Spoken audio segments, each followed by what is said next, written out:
we introduced linear transformations or matrix transformations. And a linear transformation is one that satisfies these properties. T is a linear transformation if and only if it's a matrix transformation. And moreover, we can find the matrix of this transformation just by studying what happens to the basis vectors when we apply this transformation. So all we really need to do is study how the basis vectors get transformed in order to figure out the matrix of the transformation. That's what we're going to do today, but we're going to study things from a geometric point of view. So we're going to limit ourselves to R2 because it's simpler to draw. The other thing that we're going to talk about is the unit square, because the unit square is essentially got two of its walls made up by this E1 basis vector and this E2 basis vector. And then we would simply do any linear combination of these two within the unit square to get that. There's a rule that says if you take a linear transformation of a closed parallelogram, you will also get another closed parallelogram. So in each case that we are going to talk about, we are going to be interested in a transformation that goes from R2 to R2. We would like to figure out the standard matrix of the transformation. We would like to know which matrix will do the job. So according to our proposition, what we then need to study is how each of E1 and E2 get transformed. We're going to start with what I call stretches. Let's say we want to do a stretch in the x direction. Now, in terms of a picture, we're going to take that unit square and stretch it, let's say in the x direction by a factor of k. Now, maybe k is bigger than 1, maybe it's less than 1, it won't really matter.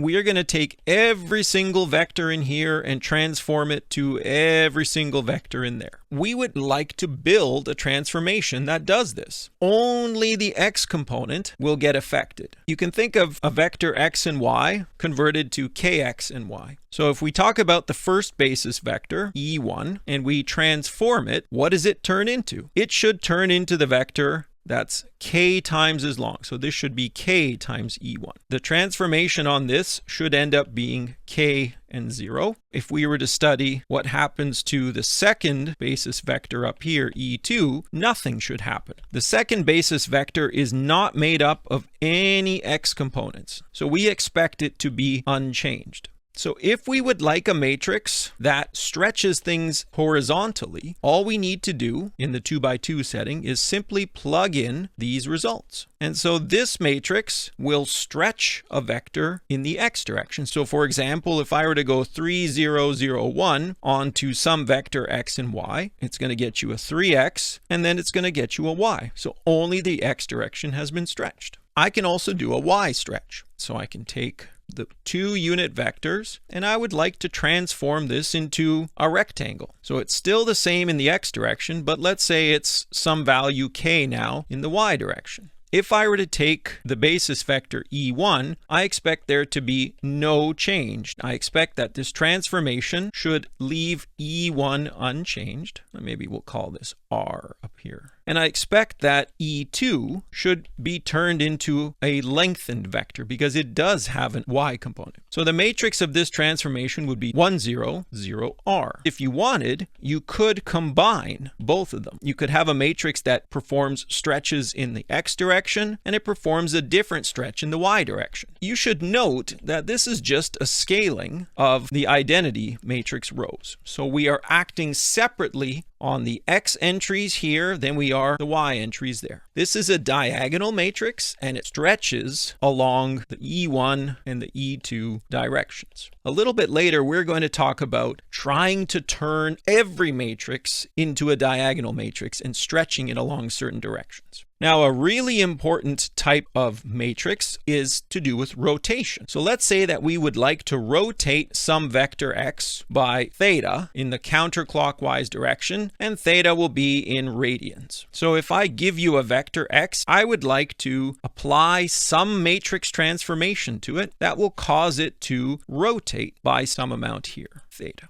The length will be unchanged. All that will change will be its image. Now, to do this, we study how this type of transformation affects the two standard basis vectors, E1 and E2. That's the whole point of the proposition 2.6.2. we will take our first standard basis vector E1 and we'll transform it. That's going to get rotated by some amount theta. We are interested in this image vector, and that image vector has some coordinates, x and y. All we need to do here is a bit of trigonometry. Remember that the length here is equal to 1. And if we drop a perpendicular line here, it becomes very easy to find the x and very easy to find the y. X will be the cosine of theta over 1. X will just be cos theta, y will just be sine theta. So under this rotation, t of E1 is cos theta sine theta. So I know how the first basis vector gets rotated. So now I have to play the same game for the next basis vector. So I would like to take this basis vector E2, which lives at the point 0, 1, and I would like to transform it. I would like to turn it into its image under a rotation of some counterclockwise angle. Now remember, the length of the image is still 1. All we are doing is rotating. So if I want to figure out the coordinates here, this point will be negative x. I can use trigonometry. X will end up being negative sine of theta. Y will end up being cosine of theta. So the image of that second basis vector ends up being negative sine theta cos theta. And so when you put this all together, what you get is what we will call a rotation matrix. This matrix, so t of E1, cos theta, sine theta, t of E2, negative sine theta, cos theta, will cause a theta rotation in the counterclockwise direction. We're going to denote this by r subscript theta. For example, if I say that theta is pi over 6, I will need to know the value of sine pi over 6, cos pi over 6, pi over 6, 1, 2, and root 3. This will be a half, and this will be root 3 over 2. And now you can build your rotation matrix. R of pi over 6, cos pi over 6, sine pi over 6, negative sine pi over 6, cos pi over 6.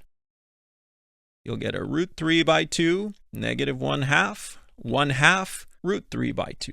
If you wanted, you could factor out this 1/2 in the front and then have these values to work with. If you would like to know the image of a certain vector under this rotation, so let's say I'm interested in the image of this vector 1, 1, I would apply this rotation matrix to this vector x. This would be the image under this rotation.